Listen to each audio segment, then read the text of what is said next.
Ladies and gentlemen, throughout this evening, myself and along by my side, the beautiful co-presenter Munira Al-Ardi, we're gonna be talking about different topics about Saudi Arabia.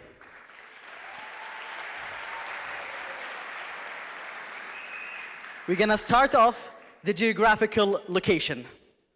Thank you, Trad, for this amazing introduction. Welcome, ladies and gentlemen, to an annual Saudi National Day here in Vancouver. I would like to take you on a journey with me today, from the land of diversity and multiculturalism, Canada, to my country, Saudi Arabia. Starting off with the geographical location. Saudi Arabia is located in the heart of the Middle East, with Riyadh as its capital. And just like Canada, Saudi Arabia has a provincial system. Saudi Arabia has 13 provinces with 3 main well-known regions: the Eastern Province, the Western Province, and the Central Province. So those main regions are popular with different things. The Western region is really popular of the export and import activity. That's why the society is more multicultural over there. Where in the middle part, the Central region, where the capital is located, major ministries is located over there and the royal family, going through all the way to the to the eastern part of Saudi. It's very popular of the petroleum activities. As you're gonna see here in the pictures, Riyadh, it's in the middle of Saudi. Jeddah is the popular city in the western side, and Dammam is popular in the eastern side. What is Saudi? What does it look like? What's inside Saudi? What's your image? What do you imagine about it? All these questions and more, it's documented in a short film entitled Stereotypes. Let's enjoy our next piece.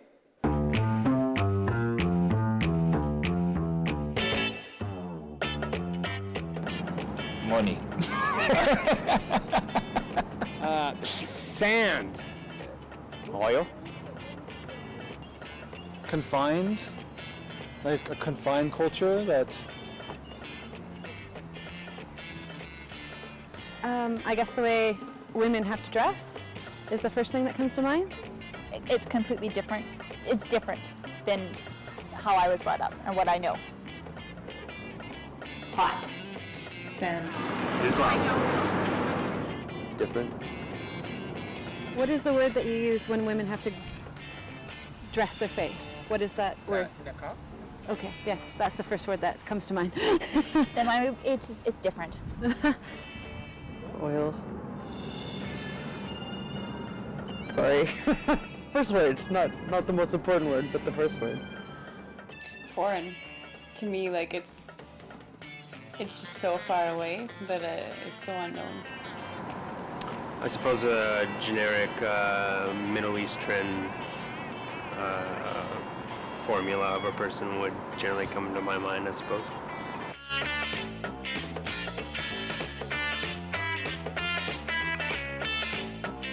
I haven't been to Saudi Arabia. I haven't talked from people that have never left Saudi Arabia.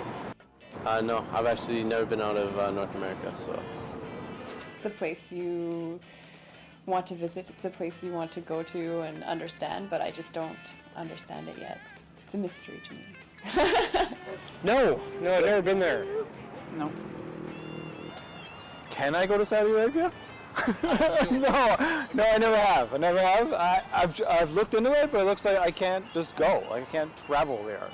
You have to go on business or have to go on something else. I can't. Yeah. So I'd like to go. No. I've been to Dubai. Is it the same? I haven't. No, I haven't either. No, sorry. No, never been. No, I haven't. Unfortunately not.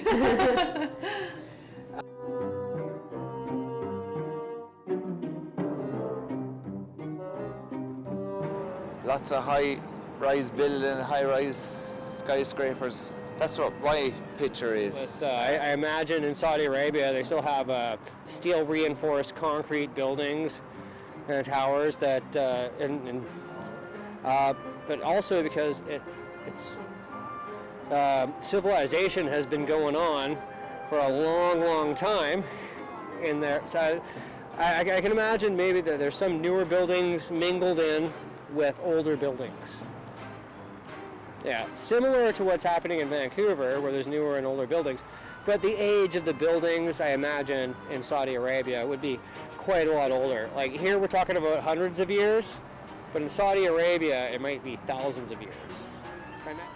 Okay, I was also in Dubai and Abu Dhabi, and I kind of think of it kind of the same, very clean, not as crazy as Dubai, but more like Abu Dhabi, very clean, very structured, well ordered, rich, lots of cars and nice cars in the streets, like big boulevards, and probably you still have, like in Abu Dhabi and Dubai, have an older section of whatever town, but I don't think of Saudi Arabia as being like an older section. I think of it very modern, very spread out, like lots of, like, you know, Dubai is like very spread out.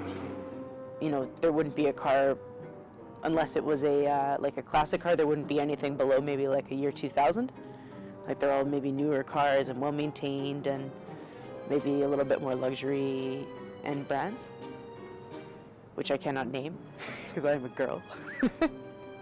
I think I would just see lots of people walking around, like a market with lots of, like, you can buy spices and that kind of thing. Like, that's what I think. I don't really know. I mean, I believe I live in a fairy tale, but the first thing I would think of is like castles and big buildings and things like that, and I'm guessing that that is not correct, but that is the, I guess, fairy tale in my mind. I imagine a lot of sand and palm trees. That's my envisioning of Saudi Arabia. However, I know it is different than that from what I've seen on television. A lot of skyscrapers and it's very modern, but I still have the idea of oases and, you know, desert and palm trees. The dress for everyone, flowing gowns, and I know it's not the right term, but covered up. My first thought, I know this,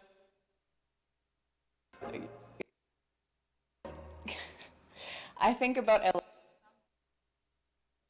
in the Disney movie. That's what I think about.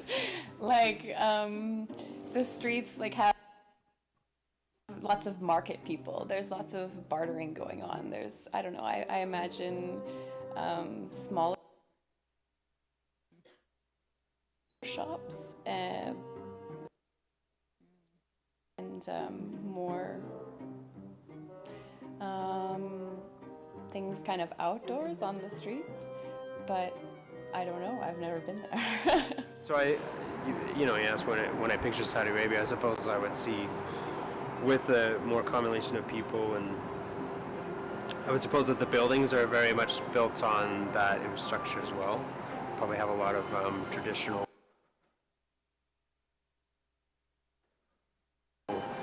Muslim look, like the dome stuff, or like the architecture would be similar to that.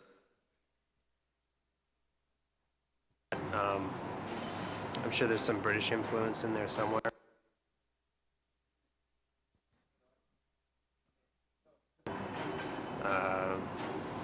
There's British influence everywhere.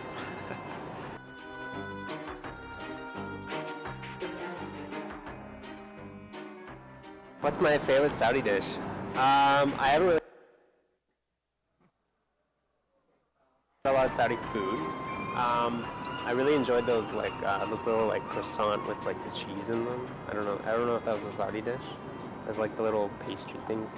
We grow potatoes and stuff like that back home, and that's more of our food is based on that and around that. Where yours is more on, I suppose, whatever is native to your country. So first we're going to start off the past and present of Saudi.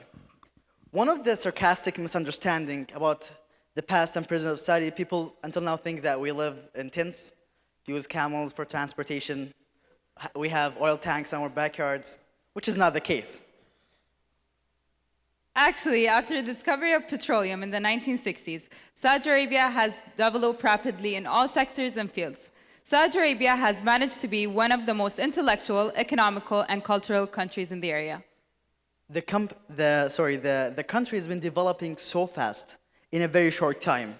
The whole infrastructure of the country has been changing a lot, especially that it's a very young country, as we mentioned before when it's been created. New cities, sky towers, even the whole capital has been changing a lot, the heritage, the tradition. But what's really unique is we still keep the same format of the traditional buildings, but it's enhanced, developed, and self-sustained. Then we're going to talk a little bit more about the people of Saudi Arabia. So what is it like to be a Saudi? Basically, there's nothing huge difference. Adults go to their work, kids goes to school, and life goes on. However, there's some misunderstandings about how the people of Saudi Arabia have been perceived. Well, people always assume that we're made up of a uniform society, where all women wear black and all men wear white, as you can see today with us. And we all share the same activities, the same hobbies, the same lifestyle, but it's not the case. We usually only meet up when our soccer team is playing against someone else. You may conclude from what Mina just mentioning is soccer is the most popular activity and sport in Saudi. Even though we got beat at 8-0 against Germany in the World Cup, but we're still trying our best. That was a very, very hard game. Now we're going to be talking a little bit more about religion in Saudi. So the Saudi government take Islam and serving Muslim very seriously. And they do that through various of programs and streams. One of the most popular one is the Holy Book, Al-Quran Al-Kareem. Saudi produce Holy Book Quran in more than 124 languages. They produce it and distribute it over 5 million copies in annual basis.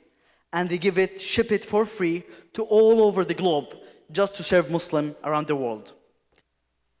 And the second main channel is Holy Mosque Mecca. So Munira, why Mecca is so important? Well, Mecca is very important because it's where the message of Islam has been revealed. And as you said, and as you mentioned before, Saudi Arabia has taken it upon itself to serve all Muslims around the world, and especially those who come to the house of God. People pray 5 times a day toward Kaaba in Mecca. Over 2 billion people in a daily basis face towards Mecca and Al-Kaaba to make their prayers. That gives you an idea how much is the Saudi government is responsible to serve all this huge number. Another thing is of the major project are the expansion of the Holy Mosque. Mecca now have the capability to maintain over 5 million people at the same time doing the same activity, providing for them food, water, accommodation, and shelter. Service also is for free. For all worshippers who come visit our country, this is the least we can offer to them, to honor them and make their holy experience peaceful and enjoyable as possible. The second main channel in serving Islam and Muslim, and has been taken as an initiative from the Saudi government, is through the Holy Mosque Al-Medina. So, Munira, why Al-Medina is so important? Medina is so important because it's where the message of Islam saw the light. Prophet Muhammad, peace be upon him, migrated from Mecca to Medina to preach more about Islam. And it is also where he died and where his grave is. One of the very unique aspects in Al-Medina is the artistic architect inside the mosque. So we're gonna see in the video white marbles. All those marbles are self-cooled because of the heat. Another aspect is we have inside the mosque electronic domes, over 48 of them. It covers the whole mosque. Those domes goes on and off with the temperature and the heat. When it's sunny and hot in the day, it goes on to cover the worshippers. When there is a nice weather in the evening and there is a breeze, it goes off. As well as there are electronic umbrellas, covers the whole mosque as well. In certain specified areas, have the same function. All it's been made and designed by a German Muslim architect. Another very major channel for serving Islam and Muslim, taken as an initiative from the government of Saudi is Al-Hajj, which is called the pilgrimage. As we all may know here, as most of us may know here, that Hajj is the fifth pillar of Islam. And each and every Muslim has to perform Hajj at least once in their lifetime if they are physically and economically capable. The Minister of Hajj in Saudi Arabia made a statement which said, and I quote, "As soon as we finish Hajj of this year, we start preparing for the upcoming year." So you can notice from what I'm saying that Saudi Arabia takes Hajj really seriously. So, just to give you an idea how Hajj looks like, everybody here remembers the Olympic 2010 and what had, I think there's a sound gonna play right now. You can just pause it, I'm gonna continue. You can just pause it inside, please. So, to give you an idea about, sorry guys. So this verses is from the chapter of Mary from the Holy Book of Quran, recited in Mecca.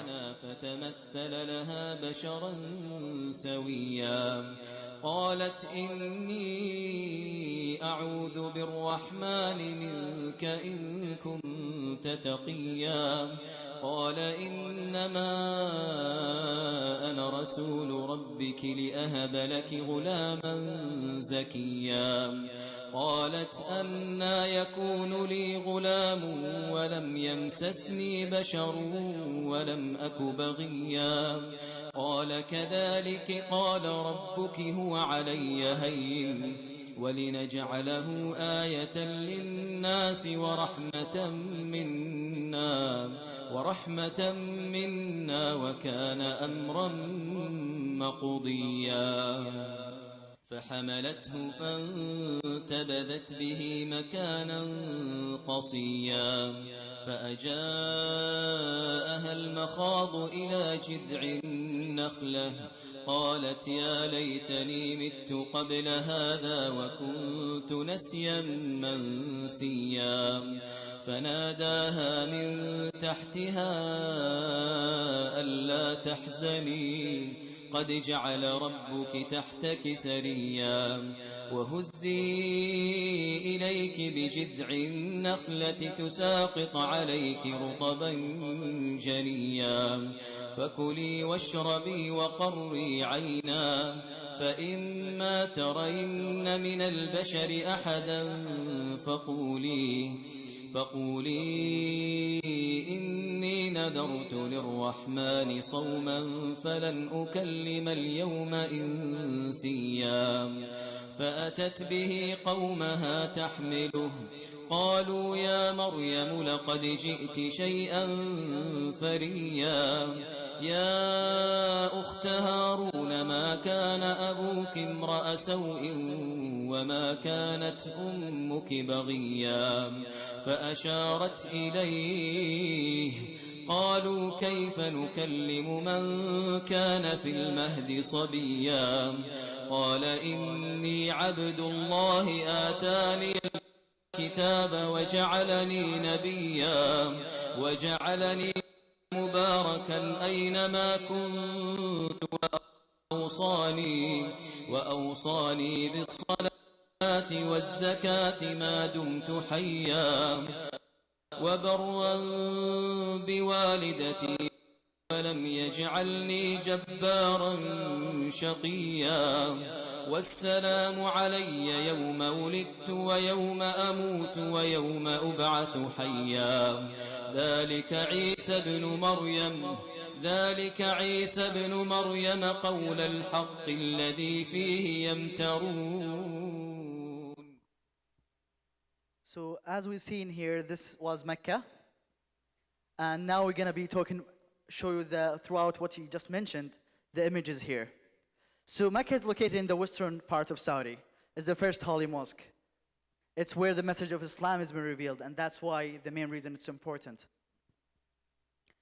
This is the new size of the expansion, and right now, this size has been doubling up, and the project will be finished within 2 years.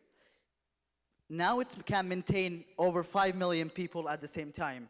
Within 2 years from now, it has the capability to maintain over 8 million people at the same time. So, back from where we paused, Al-Hajj. the pilgrimage. To give you guys an idea how it looks like over there and what does it mean for us. Everybody here remembers the Olympic 2010 in Vancouver. So Al-Hajj, during that time, it's 20 times as the G in place. But the only difference is, instead everyone is actually watching the game, everyone during Hajj is participating in the game and playing it. That gives you an idea how challenging it is to prepare and organize in a very high standard of professionalism to provide healthcare, food provider, shelter, accommodation, services, all best doctors and professionals in different sectors and industries being called from the government, and they have to perform to serve Muslim and all people who visit Saudi Arabia during that time. It's a 10 days event. We expect usually an annual basis, and it happens every year, an annual basis over 6 million pilgrims. They come, they perform Hajj. The most unique image you can see during Hajj is the people, everybody wearing white, and the reason behind this is equality. During that event and during Hajj, there is no differences between white or black, young or old, rich or poor. They all receive the same treatment, the same service for free in the best standard possible. And this is one of the most important events in our country, and we are very, very proud to host it every year. So education in Saudi Arabia.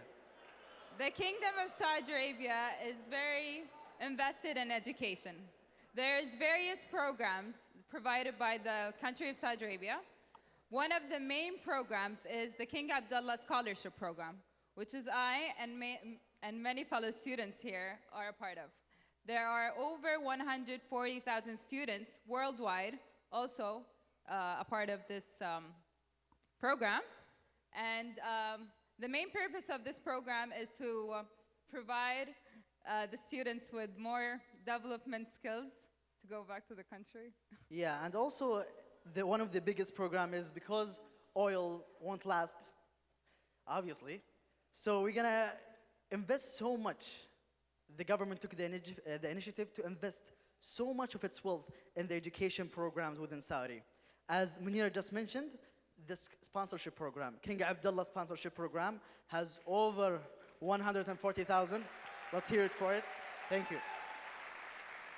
So it has over than 140,000 students all over the world, all the way from China to the North Americans.